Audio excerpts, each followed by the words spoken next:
Bonjour à tous. Dans cette vidéo, nous allons revoir comment calculer le PGCD de deux nombres par la méthode dite des soustractions successives. Prenons deux nombres A et B, entiers positifs, avec A supérieur ou égal à B.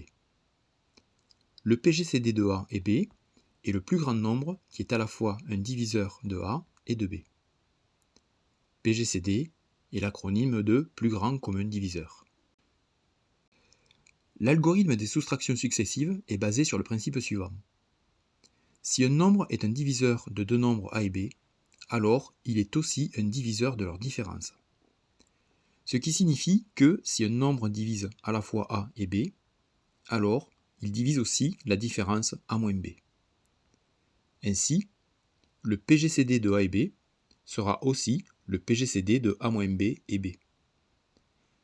Prenons un exemple pour mieux comprendre le principe. On veut calculer le PGCD de 81 et 27. On pose petit a égale 81 et petit b égale 27, puisque a doit être supérieur ou égal à b. Donc, le PGCD de 81 et 27 est égal, d'après ce que nous venons de dire, au PGCD de la différence 81 moins 27 et 27. Donc nous calculons ici a moins b, c'est-à-dire 81 moins 27, nous trouvons 54. Et comme le PGCD de AB égale le PGCD de A moins B, B, ici, le PGCD de 81,27 est donc égal au PGCD de 54,27. Refaisons le même calcul avec 54 et 27. Nous calculons la différence, A moins B ici. 54 moins 27 égale 27. Et donc, le PGCD cherché est égal au PGCD de 27,27. Nous voyons que nous avons écrit deux fois le même nombre dans le PGCD. Ce nombre correspond au PGCD que nous cherchons. Donc, le PGCD de 81,27 est égal à 27.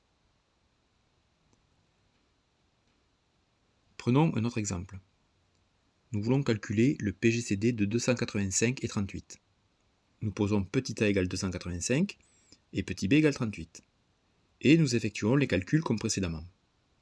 Nous commençons par calculer a moins b, donc 285 moins 38 égale 247, ce qui signifie que le PGCD que nous cherchons, le PGCD de 285,38, est égal au PGCD de 247,38.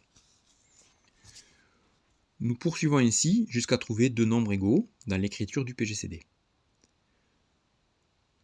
Donc pour l'étape suivante, nous effectuons toujours la différence A moins B, et nous trouvons 209. Et nous continuons nos calculs. Nous trouvons ensuite 171, puis 133, 95, 57, 19. Alors attention, ici, il nous reste les nombres 19 et 38, et donc, comme A doit être supérieur ou égal à B, nous les inversons dans l'écriture du PGCD. Nous écrivons PGCD de 38,19 et non PGCD de 19,38. L'étape suivante nous donne 19 au résultat. Donc, ici, nous retrouvons deux nombres égaux. Ils correspondent donc au PGCD que nous cherchons, c'est-à-dire que le PGCD de 285,38 est égal à 19. Comme tu peux le voir, cette méthode est assez fastidieuse. Elle nécessite beaucoup d'étapes de calcul. Heureusement, il existe une autre méthode, plus rapide, appelée algorithme d'Euclide. J'espère que cette vidéo t'aura été utile. N'hésite pas à poser une question ou à laisser un commentaire. Et si tu veux recevoir les prochaines vidéos, pense à t'abonner. À bientôt.